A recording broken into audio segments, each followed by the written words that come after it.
नमस्कार, स्वागत है आप सबका मनी 9 के इस स्पेशल वीडियो में, जिसमें आज हम बात करेंगे बाजार में आई हुई तेजी की। दरअसल आप सभी लोग पिछले काफ़ी महीनों से, सितंबर से ही, इनफैक्ट सितंबर 2024 से परेशान हैं, क्योंकि मार्केट में गिरावट आ रही है और हम भी परेशान थे इसको लेके।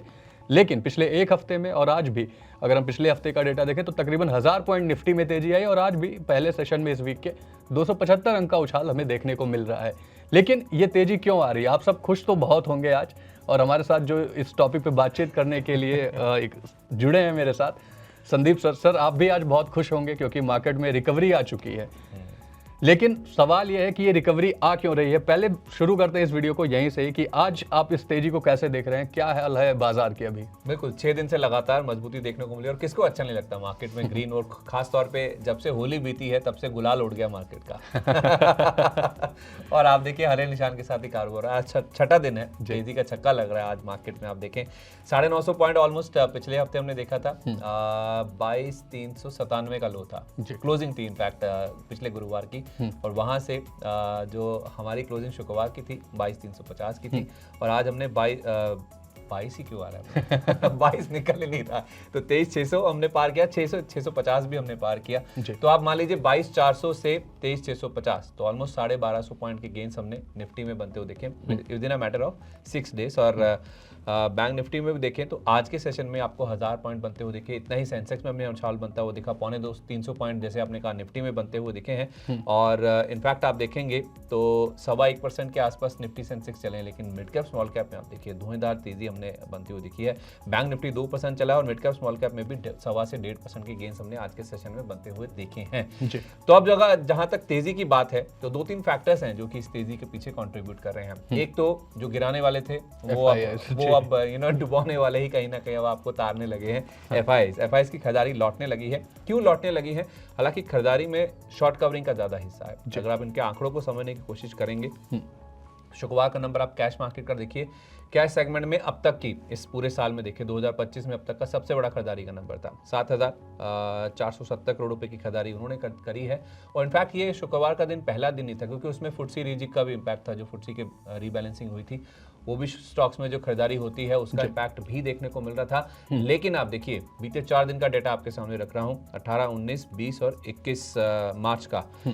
4 में से 3 दिन उनकी ओर से खरीदारी होती हुई दिखी है। सबसे पहला नंबर 18 मार्च का 700 करोड़ रुपए के आसपास का खरीदारी का नंबर था। फिर 19 मार्च को जरूर बिक वाली थी 1100 करोड़ के आसपास की, लेकिन 20 मार्च को 3,239 करोड़ की, और 21 मार्च जैसे हमने मेंशन किया अभी 7,470 करोड़ रुपए की खरीदारी का नंबर एफआईएस की ओर से देखने को मिला है। तो ये जो रिवर्सल है एफआईएस की ओर से खरीदारी की ओर जो उनका शिफ्ट होता हुआ दिखा है, और शॉर्ट पोजिशन जो उन्होंने बना रखी थी इंडेक्स फ्यूचर्स में, वो जो कवरिंग कर रहे हैं वो उस वजह से आप देख रहे हैं बहुत तेज, बहुत ज्यादा जो लेवल्स हैं वो हम एक के बाद एक निफ्टी पर पार करते हुए दिख रहे हैं। तो ये मेजर रीजन है बड़े फैक्टर्स में से जो कि निफ्टी को सबसे ज्यादा ड्राइव करने में मदद कर रहा है। जी, तो जो अभी आपने आंकड़े देखे खरीदारी के, वो कैश के हैं यानी इक्विटीज के हैं, लेकिन इससे ज्यादा इंपैक्ट ये रहा, जैसा कि सर ने बताया, कि ये शॉर्ट कवर कर रहे हैं। जो पोजीशन इन्होंने शॉर्ट की बनाई थी, नीचे गिरावट की बनाई थी, उसको कवर कर रहे हैं, तो जिसकी वजह से भी ये तेजी अच्छी खासी देखने को मिल रही है। अगर शॉर्ट कवरिंग हो रही है तो हम मान सकते हैं कि वो अब उम्मीद कर रहे हैं, क्योंकि बाजार थोड़ी सी तेजी, बाजार में थोड़ी अच्छी रिकवरी आएगी। लेकिन सर,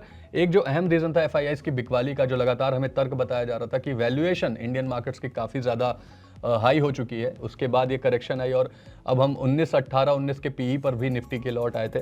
तो क्या वैल्यूएशन अब आकर्षक हो चुके हैं? क्या वैल्यूएशन के लिहाज से ये बेटिंग का सही टाइम है जो एफआईआईस को लग रहा है? लगातार हम कह रहे थे आपसे कि 20 के नीचे का निफ्टी का पी अगर पहुंच गया है, जो कि उसका 10 साल का औसत पी है, जो 10 साल का औसत वैल्यूएशन, उसके भी नीचे अगर पहुंच गए मार्केट के वैल्यूएशन, तो जाहिर सी बात है फिर वैल्यूएशन को लेकर अगर गिरावट हुई थी या वैल्यूएशन को लेकर चिंता थी, तो वो चिंता तो ओवरडन है जी। उतनी ज्यादा गिरावट के बाद जो मार्केट के वैल्यूएशन से वो जाहिर सी बात है सस्ते हो गए, और यही कारण भी है शायद कि खरीदारी जो है एफआईआईस की ओर से भी लौटती हुई दिखी है। और खरीदारी के साथ साथ जैसे मैंने कहा शॉर्ट कवरिंग हुई है, और 26,277 का हमारा ऑल टाइम हाई था, वहां से 22,000 के नीचे हम चले गए थे। 21,967 या 64 का हमने लो बनाया था। तो 26,277 से 22,000 मान लीजिए कि 4,000 पॉइंट ये और 277 और, मतलब 4,250 पॉइंट से ज़्यादा की गिरावट हमने निफ्टी में देख ली हायर लेवल से।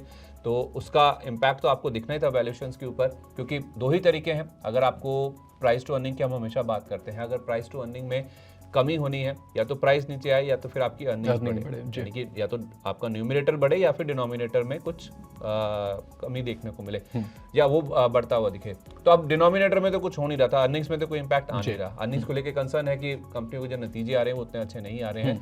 अब या तो फिर प्राइस नीचे आए, और प्राइस नीचे आ गया, प्राइस नीचे आने से आपका जो पी है वो अब कंफर्टेबल रेंज में आ गया। तो जाहिर सी बात है फिर कंसर्न जो आपका था कि आपकी अर्निंग्स आपकी वैल्यूएशन से मैच नहीं कर रही हैं, तो अर्निंग्स तो बढ़ी नहीं पर आपका प्राइस मैच हो गया आगे अर्निंग्स के साथ, तो फिर आपकी जो मार्केट है फिर गिरने का कोई कारण नहीं है। और उसमें भी आपने बहुत ज्यादा मंदी की पोजीशंस बना रखी, बहुत ज्यादा शॉर्ट्स खड़े कर रखे हैं, तो फिर शॉर्ट्स तो कवर होंगे ही ना। देखिए जब बाजार गिरता है तो जो स्टॉप लॉस कटते हैं एक के बाद एक जो नीचे के लेवल्स आते रहते हैं, वैसा ही तेजी में भी होता है। अब आप देखिए 22,800 22,600 जैसे पार हुआ, 22,800 800 कितनी जल्दी से आया। 22,800 पर हर कोई कह रहा था कि बाजार एक बार रुकता हुआ दिखेगा, वो रुका नहीं वहां पे। उसके बाद आप देखिए 23,000 का जो लेवल है वो कितनी जल्दी से पार होता हुआ दिखा, और 23,000 पार होने के बाद कैसे हम 23,600 के पार भी अब पहुंचते हुए दिखे हैं। तो वैसा ही कुछ रुझान आप देखिए शॉर्ट कवरिंग के टाइम पे भी होता है। जैसा हम नीचे की ओर जब हम जाते हैं, जो शॉर्ट्स बनते हैं, जब बाजार में गिरावट आती है, लॉन्ग अनवाइंडिंग जिसे हम कहते हैं कि तेजी के सौदे कटते हैं, वैसे ही कुछ रुझान अब मंदी के सौदे कट रहे हैं, शॉर्ट कवरिंग के तौर पे भी साफ तौर पे दिख रहा है। तो वैल्यूएशन अट्रैक्टिव हो गए, ये दूसरा फैक्टर है जी। वैल्यूएशन एक अहम कारण था एफआईआईएस की बिकवाली के पीछे, लेकिन उसके अलावा दो मेजर रीजन और थे कि एक तो रुपए में लगातार गिरावट आ रही थी, डॉलर के मुकाबले रुपया कमजोर होता सर, और दूसरा था कि अमेरिका में उनकी बॉन्ड यील्ड अच्छी हो रही थी जब से डोनाल्ड ट्रंप प्रेसिडेंट बने थे। तो ये बोला जा रहा था कि अब यहाँ रिस्क क्यों लें, अगर हमें डॉलर वहीं पे इन्वेस्ट करके इससे ज़्यादा रिटर्न मिल रहा है। तो बॉन्ड में यूएस की बॉन्ड यील्ड में जो तेजी आई थी उसकी वजह से भी काफ़ी कुछ पैसे अमेरिकी बाजार में गए थे। क्या ये दो कंसर्न भी अब खत्म होते हुए दिख रहे हैं? बिल्कुल, ये मेजर कंसर्न है। आप देखिए जब मुझे एक यूएस जैसे जैसे सेफ हेवन कहते हैं, सुरक्षित निवेश, ऐसा एक देश है जहाँ पे जाके मुझे 4.5 5% का रिटर्न मिलेगा, तो मैं क्यों किसी इमर्जिंग मार्केट में आऊँगा जहाँ पे मेरा करेंसी का रिस्क भी है, बाकी सब रिस्क भी मुझे लेने हैं, सिस्टमिक रिस्क भी देखना होगा। तो उस लिहाज से मैं यूएस में ही इन्वेस्ट करूंगा। लेकिन यूएस में जो 10 साल की बॉन्ड यील्ड है वो अब नीचे आनी शुरू हो चुकी है। ट्रम्प साहब ने कहा था वो टैरिफ लगाएंगे, टैरिफ से इन्फ्लेशन बढ़ेगा, इन्फ्लेशन बढ़ेगा तो फेड के पास गुंजाइश नहीं होगी दरें कम करने की या घटाने की।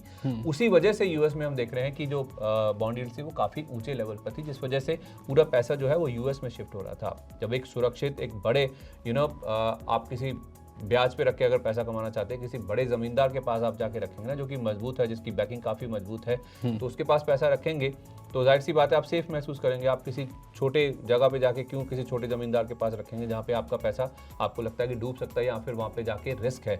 तो वही हो रहा था। अब वहाँ पे वो जो जमींदार है वो आपको कह रहा है कि मैं कम ब्याज दूंगा जी, तो जाहिर सी बात है फिर आप दूसरी जगह पे जाएंगे जहां पे आपको ज्यादा बेटर अपॉर्चुनिटीज हैं, ज्यादा कमाई के मौके नजर आते हैं, और वही अब होता हुआ दिख भी रहा है। और ये इमर्जिंग मार्केट्स और यूएस के बीच में डिबेट हमेशा से रही है, हमेशा से ये एक फैक्टर रहा ही है कि अगर यूएस में बॉन्ड यील्ड कम होगी तो फिर इमर्जिंग मार्केट्स जहाँ पे पैसा बनने की गुंजाइश ज़्यादा होती है, भले ही रिस्क ज़्यादा होता है, वहाँ पे पैसा आता हुआ दिखता है। और एफआईआईएस का जो शिफ्ट है, जो एक समय यहाँ से पैसा निकल कर यूएस जा रहा था या फिर चाइना जैसे मार्केट्स में जा रहा था, अब वो पैसा वापस लौट के भारत की ओर आ रहा है। तो उसका भी इम्पैक्ट हमने देखा है, क्योंकि 12 फरवरी का आंकड़ा आपके सामने रखता हूँ, 4.66% पर यूएस की 10 साल की बॉन्ड यील्ड पहुंच गई थी, जो अब 4.25% के आसपास आ गई, यानी कि हाई लेवल से ऑलमोस्ट 40 बेसिस पॉइंट निकल चुके हैं।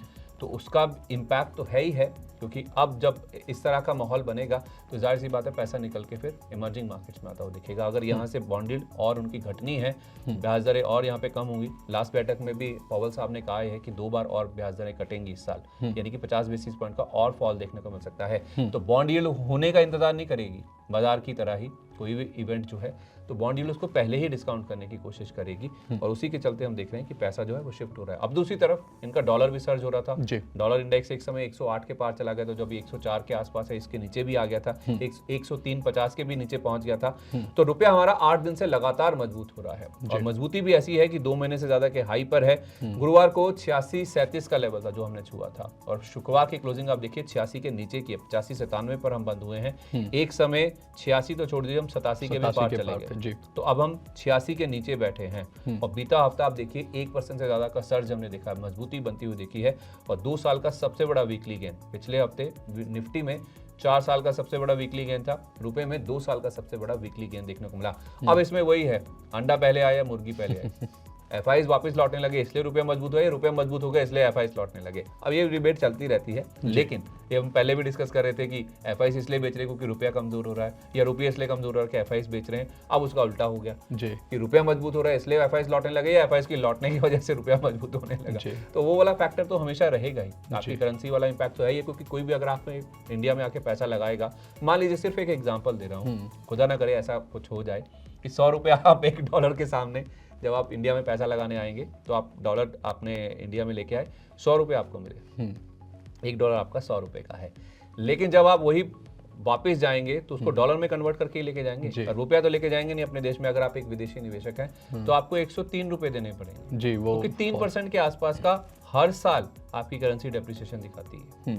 तो मेरा 3 रुपये तो मुझे पहले ही वो फैक्टर इन करके चलने हैं जी, तो वो वाला जो एक रिस्क है, करेंसी रिस्क जिसको बोलते हैं, वो भी फैक्टर खत्म होता हुआ दिखा है। तो ये 3-4 बड़ी रीजंस हैं जिस वजह से हम देख रहे हैं कि बड़ा शिफ्ट इंडियन मार्केट। और यही वो कारण थे जिनकी वजह से एफआईआईस की बिकवाली भी शुरू हुई थी। तो वो सारी कंसर्न जो है वो अब धीरे धीरे सेटल डाउन होते हुए दिख रहे हैं, जिसकी वजह से हमें ये एफआईआईस की बाइंग लौटती हुई दिख रही है। लेकिन सर एक अहम सवाल ये है कि अब कौन से ऐसे सेक्टर्स हैं, कौन से जहाँ पे हमने सबसे ज़्यादा खरीदारी एफआईआईस की तरफ से या नॉर्मली भी देख रहे हैं, क्योंकि लगातार ये बात हो रही थी कि अगर ये आते हैं तो बैंकिंग एक इनका पसंदीदा सेक्टर हो सकता है। अभी हमने देखा है इंफ्रास्ट्रक्चर वगैरह अभी भी सफ़र कर रहे हैं, डिफेंस में भी रिकवरी अच्छी खासी आ गई है। तो ऐसे में कौन कौन से ऐसे सेक्टर्स हैं जहां पे हम एफआईआईस की तरफ से बाइंग अच्छी खासी देख सकते हैं? देखिए, एफआईआईस की ओर से देखा जाए या फिर ओवरऑल देखा जाए मार्केट में, तो वैसे तो सारे ही सेक्टर, आप पिछला हफ्ता भी पूरा देख लीजिए, 1 से 2% हर एक इंडेक्स आप देखिए, सेक्टर इंडेक्स जो एनएसई के, उनमें हमने बढ़त बनती हुई देखी। और आज भी आप देखिए कोई ऐसा सेक्टर नहीं जो कि लाल निशान में। सबसे ज्यादा खरीदारी कहाँ हो रही है? डिफेंस में हो रही है। पीएसयू स्टॉक जो कि सबसे ज्यादा बीटन डाउन, सबसे ज्यादा पिटे हुए थे। बैंकिंग शेयरों में सबसे ज्यादा खरीदारी आपको बनती हुई दिख रही है। कोटक बैंक देखिए, आईसीआईसीआई बैंक देखिए, आज इन दोनों ने नए रिकॉर्ड हाई लेवल्स टच किए हैं। तो कोटक बैंक में तो हम देख रहे हैं कि 2100 का लेवल भी पार होता हुआ दिखा है।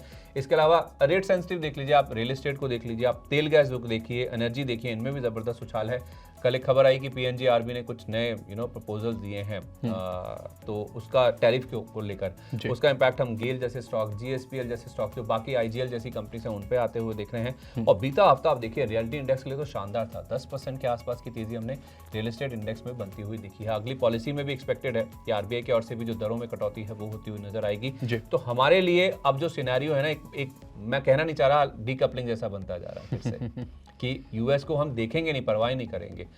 यूएस में मैं कुछ एक्सपर्ट से बात कर रहा था, वो कह रहे थे कि वो खुद मैन मेड रिसेशन लाने की कोशिश कर रहे हैं कि उनकी बॉन्ड यील्ड नीचे आए और उसके साथ साथ उनका जो डॉलर है वो भी नीचे आए। कौन ऐसी करेंसी, कौन से ऐसा देश है जिसका इतना ज़्यादा डेट हो और आप कंज्यूमर इकोनॉमी है, कंज्यूमर स्पेंडिंग पे डिपेंडेंट है और 4.5% आपका ब्याज दर हो? जी, हमारे जैसे देश हैं 6.5-7%, हमें आदत है। यूएस जैसे जो देश हैं, वहाँ के जो कंज्यूमर है उनको इस चीज़ की आदत नहीं है। तो 4.5% पे रह के आप कंज्यूमर से स्पेंडिंग करवा के अपनी इकोनॉमी को बूस्ट नहीं कर सकते। तो ये एक मैन मेड कह लीजिए या फिर उनकी सोची समझी एक स्ट्रैटेजी है कि बॉन्ड यील्ड को कैसे नीचे लाया जाए, जो डॉलर में सर्ज हो रहा है उसको कैसे नीचे लाया जा सके, और वो हमारे फेवर में काम कर रहा है। जी, और ये एक सर्वे भी किया गया था, किसी कंपनी ने कराया था, मुझे याद नहीं आ रहा, कोई इन्वेस्टमेंट बैंकिंग ही थी, उन्होंने भी ये बात बोली थी कि जो इन्वेस्टमेंट बैंकर हैं वो कह रहे हैं ये बात कि अब अमेरिका में एक स्लो डाउन, एक मंदी आने वाली है, आनी चाहिए। 40% प्रोबेबिलिटी तो जेपी मॉर्गन ने बोला था जी, कि मंदी आ जाएगी। काफ़ी हद तक ये अमेरिका की मंदी हमारे लिए फ़ायदेमंद साबित हो रही है। सर, लेकिन आगे की क्या राय है? अब हम रिसेंट में निफ्टी के किन लेवल्स की तरफ बढ़ सकते हैं? क्या अहम लेवल्स हो सकते हैं? क्या 26 तो चलिए अभी बहुत दूर है, लेकिन 24,000 आ जाएगा, ऐसा टेक्निकल चार्ट्स बता रहे हैं। अच्छा। जिन एक्सपर्ट से हमारी बातचीत हो रही है, क्योंकि 23,650 हमने आज पार कर लिया, 23,800 और उसके बाद 24,000, यहाँ तक तो ये रैली जाती हुई दिख रही है तकनीकी आधार पर, यानी कि चार्ट्स ऐसा बता रहे हैं। आज सुबह ही हमारी बीएनके कैपिटल के जो हेड ऑफ रिसर्च हैं रचित खंडेलवाल जी, उनसे बातचीत हो रही थी। वो कह रहे थे कि 23,800 आ जाएगा, 24,000 भी आ जाएगा, ऐसा चार्ट्स पे दिख रहा है। ये रैली वहाँ तक एक्सटेंड होती हुई दिख सकती है।